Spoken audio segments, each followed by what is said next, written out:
창세기 2장 21절 말씀 한번 보겠습니다.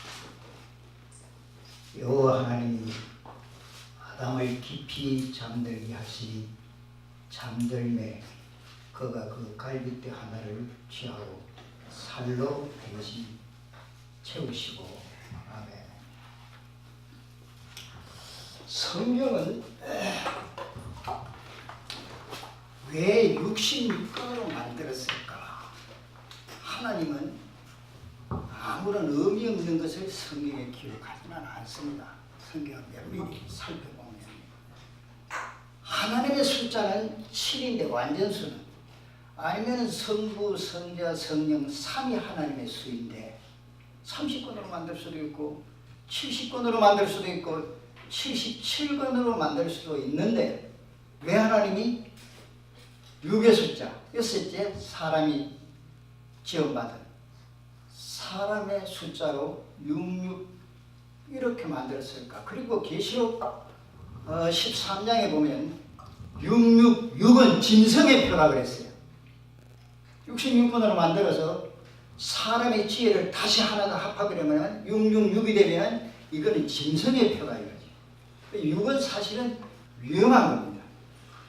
그런데 성경을 보면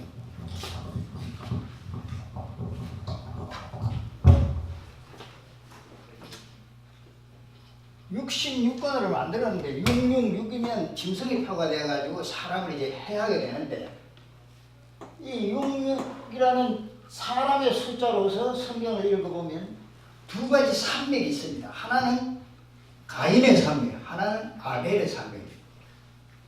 하나는 끝까지 하나님께서 원하지 않는 제사를 마음껏 드리는 그러한 가인의 제사가 있고, 하나는 아벨의 제사가 있어요. 이제 선지서를 읽어봐도 앞에 말씀을 정하신 목사님이 계십니다만 두 가지 흐름이 있죠. 근데 제가 이 이야기를 다 하려면은 시간이 많이 가기 때문에 오늘 성경 본문에 이런 맥락으로, 하나는 66으로 해놓고 하나는 인간 방법으로 가인적인 제사를 드리고, 성경도 해석하는 인간 방법으로 해석하는 방법이 있어요. 이제 설교를 들어보면 이것은 저분의 생각이었고 사람의 생각은 저렇게 할 수 있겠다, 그렇게 생각을 우리가 할 수가 있습니다. 성령의 사람은.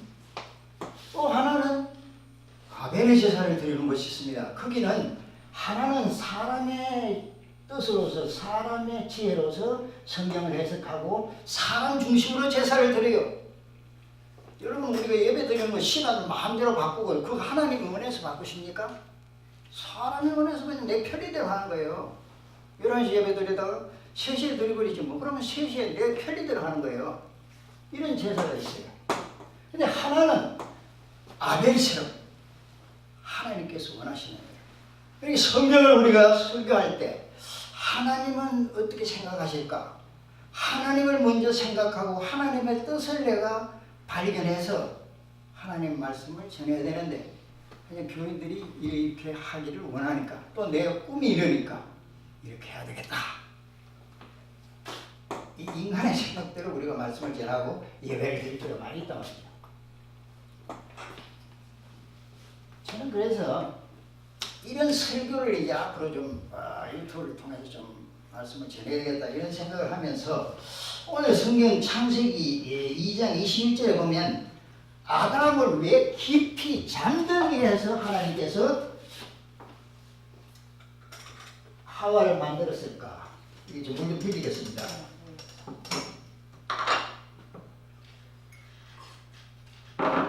왜 하나님께서 아담이 보는데 갈비를 뽑아가지고 하나님이 이쁘게 만들 수도 있어요. 그런데 아담을 깊이 잠들게 하려고 성경 본문에 보니까 아담을 깊이 잠들게 하시니 잠들매 하나님께서 갈비를 취해서 하와를 만들었다 그랬습니다. 그래서 제가 그림을 못 그리지만은 일단 그리면 이해하기가 쉬우니까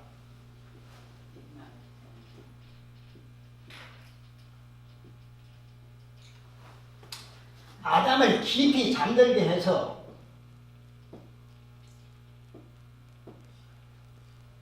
파마를 좀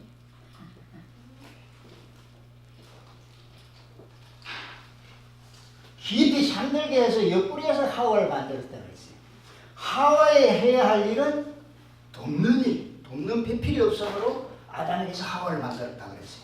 그래 하와에 하는 일은 아담을 돕는 일입니다. 아담은 사람이라는 뜻인데 사람을 돕는 도우라고, 아담을 도우라고 하와를 만들었어요. 그런데 옆에 이 뱀은 내가 잘 못 그리니까 뱀이라고 써야 되겠습니다. 뱀이 하와를, 아담을 유혹한 것이 아니라 하와를 유혹해서 선악을 알게 하는 저 실과를 하나님이 먹지 말라고 하더냐 유혹을 했단 말이죠. 그래서 결국 이 하와는 그 내용을 잘 알지를 못했습니다. 그래서 만지지 말라, 먹으면 죽을까 하노라, 죽는다 하는 같던데 성경 본문에 보면 그것은 먹지도 말고 만지지도 말라, 죽을까 하노라 이렇게 알고 있었습니다. 근데 하나님께서는 아담에게 말씀하시기를 선악을 알게 하는 나무의 실과는 먹지 말라, 네가 먹는 날에는 정령 죽으리라. 정령 죽으리라고 했는데 먹지도 말고 만지지도 말고 죽을까 하노라. 하와는 이렇게 알고 있었습니다. 문제는 우리가 성경을 잘못 알고 있으면 이렇게 해도 되겠지라고 내 생각을 가지고 성경을 이해해버리고 또 그렇게 설교를 우리가 하고 또 그렇게 받아들여서 신앙생활을 하다 보니까 성경하고는 완전히 떨어진 신앙생활을 하면서도 교회 나가는 것으로 만족한 오늘 한국교회가 점점 침체되는 원인이 바로 여기 있다. 저는 그렇게 생각합니다. 먹으면 죽는다. 바로 알아야지. 성경 우리는 바로 알아야 합니다. 예수를 20년, 30년 믿어도 나홈수에 뭐가 기록됐는지 장로님 아십니까? 모른다고요. 권사님 아시냐고? 모른다고요. 나홈수에 뭐가 기록돼? 요나서는 아시겠습니까? 요나서는 알죠. 요나가 저 니느웨 성에 가서 그 회개를 외치라 그래서 그 처음에는 다시스로 가다가 두 번째 하나님께서 물고기 뱃속에서 들어가 고생하다가 기도에 토해가지고 니느웨 가서 회개하지 않습니까? 요나서는 잘 알아요. 근데 나홈서는 몰라요. 근데 사실은 요나서 다음에 나홈서가 붙어 있으면 성경이 이해하기 쉬운데 나홈서는 저 뒤에 꽁지 또 따로 붙어 있단 말이죠. 그러니까 그 거리가 너무 멀어서인지 나홈서는 잘 모릅니다. 근데 요나서의 그 요나가 외친 니느웨 성이 학자들 간에 어떤 사람은 100년, 어떤 사람은 150년으로 계산하는 학자도 있습니다. 100년 후에 니느웨 성이 아주 부패해버렸습니다. 그래서 하나님께서 나홈 선지자를 통해서 니느웨 성에 가서 네가 100년 전에 요나 선지자가 외쳤던 그 니느웨 성에 가서 심판을 외쳐라. 그래서 나홈은 니느웨 성에 가서 심판을 외치고 하나님이 멸망시켜버린 것이 나홈서의 기록이죠. 그런데 우리는 요나서는 그러면 설교할 때 요나서를 하고 나서 니느웨 100년 후에 이렇게 됐다고 하는 이야기를 우리가 충분히 얘기할 수 있어요. 마지막 결론으로는. 근데 성경 역사를 보면 한 세대가 끝나면은 허물어져 버려요. 다윗 시대에는 잘 이루어 나갔죠. 다윗이 통일왕국을 이루어서 솔로몬 아들 되어 가서 솔로몬이 향락에 도취해가지고 나라가 그냥 그 다음 르호보암 시대에 두 조각이 나버리고 망해버리죠. 사무엘 선지자도 마찬가지입니다. 선지자가 사무엘 시대에는 하나님께서 함께 하셔서 잘 통치해 나갔는데 사무엘 선지자가 죽고 나서 두 아들들이 이제 죽을 나이가 돼서 두 아들들이 선지자가 되려고 하니까 백성들이 원치 않았습니다. 당신 아들들이 선지자라고 제사장으로 일한다면 우리는 원치 않습니다. 우리도 왕을 세워주세요. 달려와서 막 백성들이 환성이 높았지. 그래서 마침내 하나님 앞에 사무엘 선지자가 기도하니까 그러면 너가 병력을 뽑아가지고 훈련시키고 이런 일들을 너희가 하겠느냐? 그래도 좋습니다. 우리 왕을 세워 주십시오. 결국은 하나님께서 왕을 세웠습니다. 그리고 구약의 역사를 쭉 보면 한국 교회도 점점 침체되게 되어 있어요. 역사적으로. 왜? 우리나라에 기독교 들어온 지가 100년이 됐으니까 이 아버지 때에는 참 눈물로 기도해서 잘 부흥이 됐는데 아버지가 교회는 잘 이루어 나가고 복음은 잘 전하면서 그 사무엘 선지자나 혹은 또 다윗처럼 자식들을 잘 신앙으로 교육하지 못하다 보니까 그 자식들은 어떻게 되버려요? 그 후대 100년이 지나고 나서 교회가 무너져요. 이것은 요한계시록에도 잘 나와 있습니다. 제가 언젠가는 요한계시록을 한 축소해서 한번 말씀드릴까 합니다. 이왕은 하나님의 말씀을 잘못 알았기 때문에 뱀에게 유혹받아서 에덴 동산에서 쫓겨나 버립니다.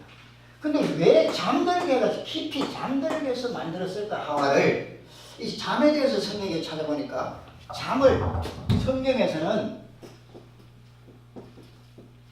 잠을 죽음으로 상징적으로 표현하고 있어요. 죽음. 예수님께서도 요한복음 11장 11절에서 13절까지인가 보면은 나사로가 죽었다는 비거를 듣고 내 친구 나사로가 잠들었노라 그러십니다. 그리고 와서 살렸어요. 그리고 역대하를 쭉 읽어보면 다윗이 열조와 함께 잠들매 여호사밧이 열조와 함께 잠들매 죽음을 잠으로 표현했어요. 왜냐하면 하나님의 택한 서민들은 우리는 죽음을 영원히 죽은 것으로 해석하지 않고 성경에는 잠시 우리가 잠들었다. 또 언젠가는 주님 오시면 우리가 부활할 날을 기대하고 있기 때문에 우리는 잠으로 표현합니다. 근데 로마서 5장 14절에 보면은 이 아담은 목사님들에게 이제 설교하는데 도움이 될 수 있도록 제가 중간에 많이 축소해버리고 뒤에 말씀을 드리겠습니다. 아담은 로마서 5장 14절에 보면은 아담이란 사람은 장차 오실 자의 표상이라 그랬습니다. 아담은 하와를 옆구리에서 만들고 뱀의 유혹에서 무너진 것을 뒤에 이제 나오겠지만은 우리가 해석해서 나오겠지만은 목사님들이 다 기도하시면은 이 아담은 장차 오실 자의 표상이라 그랬습니다. 장차 오실 자가 누굽니까? 그 뒤에 읽어보면은 한 사람이 죄를 범함으로 말하면 모든 사람이 죄의 이름이 되었고 또 한 사람이 의인으로 말하면 모든 사람이 의롭게 된다고 뒤에 나오고 있습니다. 그래서 장차 오실 자의 표상 바로 예수 그리스도를 말하는 것이죠.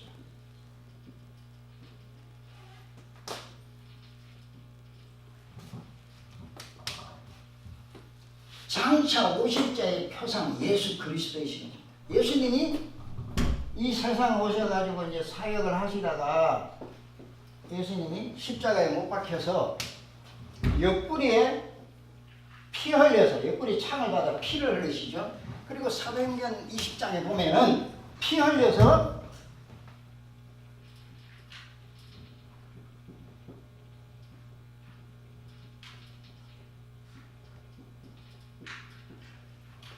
피 흘려 교회를 사시고라고 기록하고 있습니다.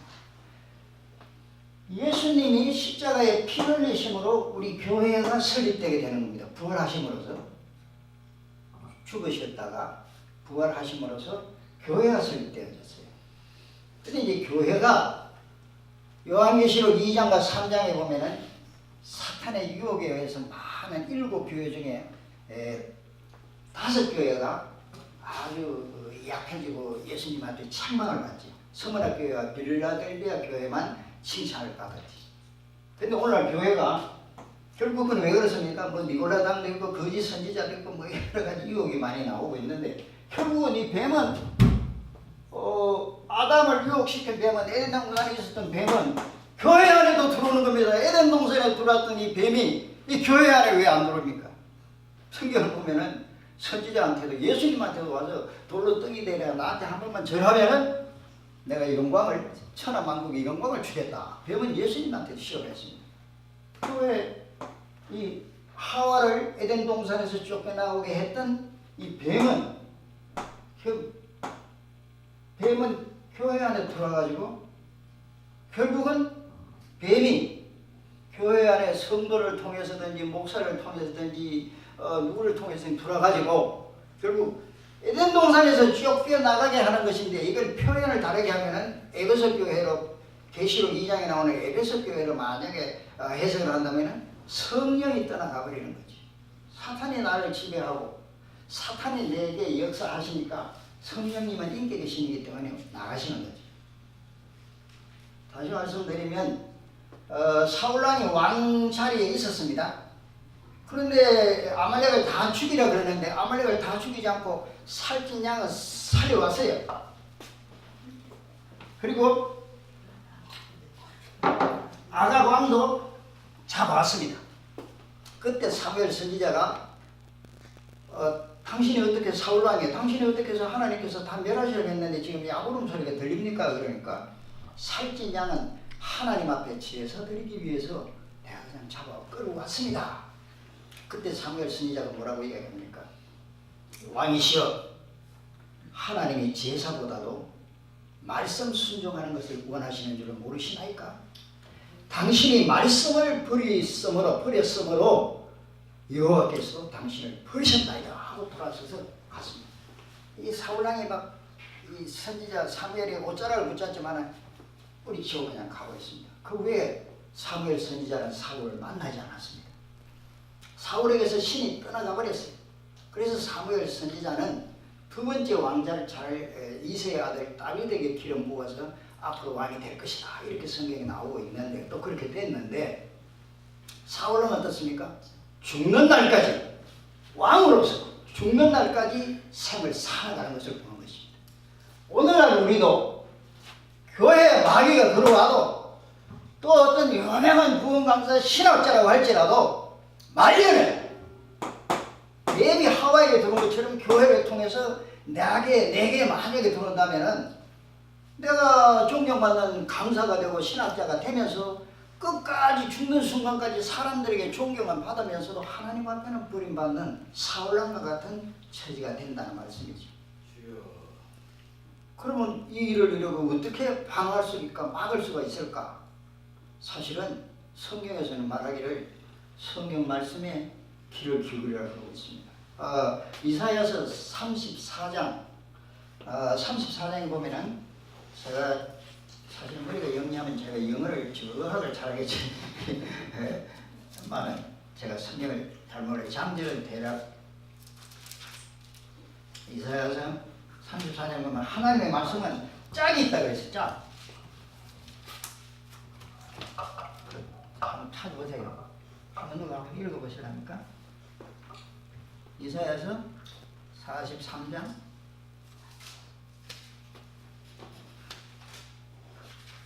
34장 16절 34장 16절에 보면 이런 말씀이 있어요.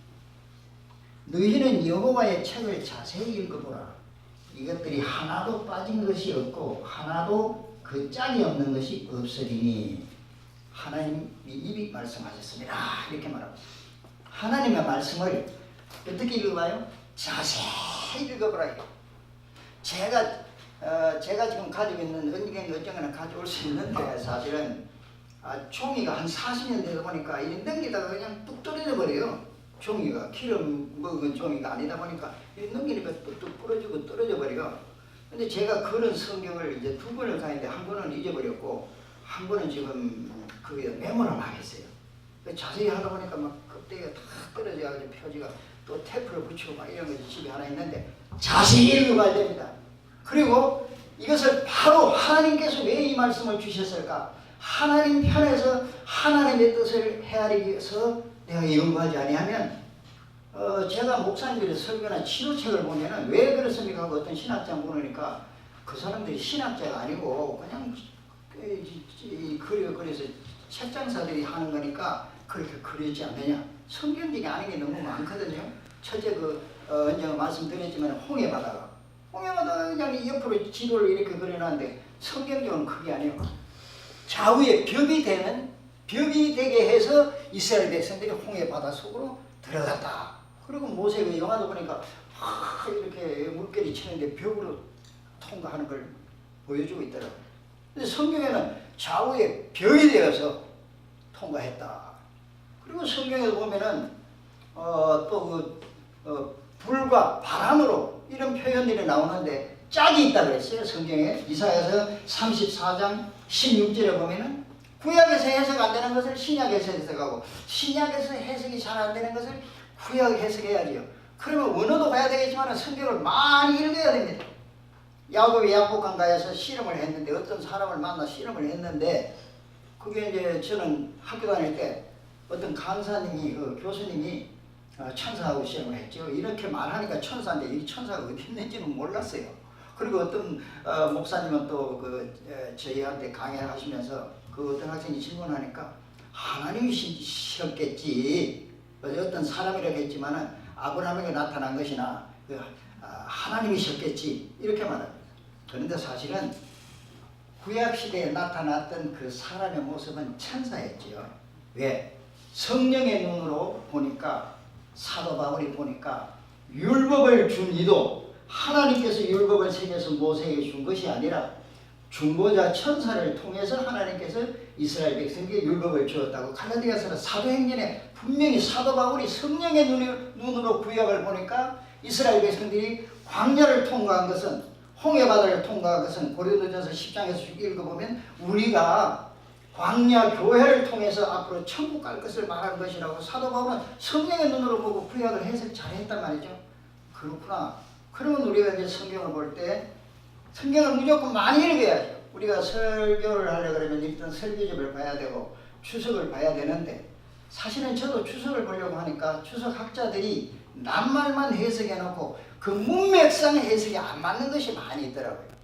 우리가 성경적으로 보면은 천지를 창조하시느라 이렇게 태초에는 없는 곳에서 무에서 유를 하나님께서 창조하셨다 이렇게 보는데 천지를 창조하시느라는 천자는 따지고 자세히 살펴보면 하늘들과 땅을 창조하시느라 이래 나오거든요. 그럼 하늘들 이 복수로 왜 만들었을까? 이 복수가 해석이 잘 안 되지요. 그런데 신약에 보니까 사도 바울이 내가 삼천천에 갔었다. 그러니까 셋째 하늘이 있구나. 하나님이 계시는 보좌, 하나님이 계시는 하늘나라가 있고 그 다음에 영들이 거하는 천군들이 거하는 천사들이 있는 공중이 있고 우리가 생각하고 있는 우주 공간 여기 이제 계시록에 나오는 대로 예수님께서 공중 재림하시고 마침내 지상 재림할 때 19장에 그 사건이 말해지고 있는데 그래서 오늘날 교회가 더 약해지지 아니하고 침체되지 아니하려면 물론 기도도 좋고 찬송도 좋고 이렇게 전도도 좋지만은 성경을 자세히 읽고서 성경을 바르게 가르치지 아니하면은 교회 열심히 다니는 것으로 교인들이 지금 만족하고 말씀에는 관심이 없는데 저는 성경을 이렇게 뜯어보면서 물론 그때부터 예수를 믿는 가정에 태어나서 그래서 회의도 느끼고 하다 보니까 이 성경을 내가 어떻게 의미가 내용이 기록되어 있는지 내가 좀 알아야 되겠다 해서 성경을 막 면밀히 추석을 그냥 한 10여 년 걸려 제가 해봤어요. 틈틈이 막 추석을 완벽하게 창세기에서부터 계시록까지 추석을 했습니다. 신학자는 아니지만은 정말 평범한 무식한 목사가 추석을 다 했다는 것은 분량도 엄청나게 많은데 어려운 일이죠. 그러나 제가 했어요. 왜? 죽기까지 내가 성경을 한번 알고 죽어야 되겠다. 하나님 부르시면 가야지. 그러나 성경을 제대로 알아야 되겠다. 모르고 그냥 말씀을 이렇게 전했으니까. 그래서 제가 알고 나니까 교인들이 원치를 않아요. 이제는. 아이고 그 목사님들이랑 깊이 알지 우리가 교회 가서 예배드리고 구원만 받으면 되는 거 아닙니까? 어떤 장로님이 이야기했어요. 그래서 장로님 구원을 예수를 믿어서 구원받지 않습니까? 예, 그렇죠. 예수 믿으면 십자가를 위해서 예수님 달려 돌아가시고. 그럼 자세히 들으세요. 달력을 내가 가오라서 달력 뒤에다. 자, 하나님께서 말씀으로 세상을 창조하셨어요. 그리고 하나님의 자신을 나타내기 위해서 백성들에게 선지자들에게 말씀을 주어서 말씀을 선지자들에게 외쳤어요. 그래서 그 말씀이 하나님께서 이렇게 주시는 말씀인 줄로 선지자의 말씀을 하나님의 말씀으로 받아들였어요. 그러다 보니까 선지자들이 존경을 받았단 말이죠. 그러니까 거짓 선지자들이 생각할 때 거짓 선지자가 아닌 평범한 사람들이 나도 저 하나님의 선지자가 됐으면 좋겠는데 저렇게 사람들이 막 가서 예언을 받기를 원하고 기도 받기를 원하고 이러니까 그래서 점점 자기도 그런 흉내를 내려고 하다 보니까 사탄이 역사하는 거죠. 그래서 거짓 선지자가 우후죽순처럼 많이 생긴 거죠. 그래서 거짓 선지자들이 하나님의 뜻은 알려고도 하지 아니하고 백성들이 기뻐하는 소리를 많이 전했습니다. 구약에 보면 많이 전해가지고 거짓 선지자들의 말을 듣고 눈물의 선지자 에레미야서를 보면 특히 나오고 있는데 에레미야는 앞으로 하나님께서 바벨론이 침공해서 우리를 점령할 테니까 우리가 그 대항하지 말고 순순히 그냥 그에 따라야 된다고 선지자는 에레미야 선지자는 외치게 되고 거짓 선지자들은 그런 일이 있을 수가 없다. 왜? 전능하신 하나님이 우리 민족을 지켜주는데 어떻게 그런 일이 있을 수 있겠느냐. 반대했었죠. 결국은 그렇게 되고 말았죠. 근데 우리가 거짓 선지자들이 이렇게 많이 나타나게 된 것은 성경을 모르니까 대우받기 위해서, 존경받기 위해서. 그래서 이것을 부수는 작업은 매우 어렵지만 목사님들께서 이제 성경을 연구하시고 기도하셔서 이것을 바로 결치지 아니하면 요한계시록 2장과 3장에 나오는 그 5교회처럼 참 책망맞는 교회가 되지 않을까. 말년에 저는 그런 생각을 해봅니다. 에베소 계시록 2장과 3장에 보면 에베소 교회 편지하기를 에베소 교회 성도들이여 하고 편지한 것이 아닙니다. 첫사랑을 잃어버렸다고 편지할 때 사도 요한이 쓸 때 에베소 교회 사자에게 편지하기를 사자. 에베소 교회가 첫사랑을 잃어버리게 된 것이 사자 때문이기 때문에 사자에게 편지하기를, 서문화 교회 사자에게 편지하기를, 라오디게아 교회 사자에게 편지하기를 단수를 썼어요. 지도자가 교회를 잘못 이루어 나가다 보니까 주님이 책망해서 촛대를 옮길 것이라. 네가 빨리 교회를 이런 거 고쳐라. 이것이 바로 계시록 2장과 3장에 기록되어 있습니다. 이 말세지만을 맞이해서 우리 민주주의가 좋지만 교회도 당회가 원하니까, 교인들이 이것을 원하니까 우리가 그렇게 목회를 하는 경우가 있는데, 그러나 고생스러워도 하나님 편에 서서 하나님의 종이기 때문에 우리는 하나님의 뜻을 바르게 전가할 수 있는 종들과 성도들이 되실 지혜를 축원합니다.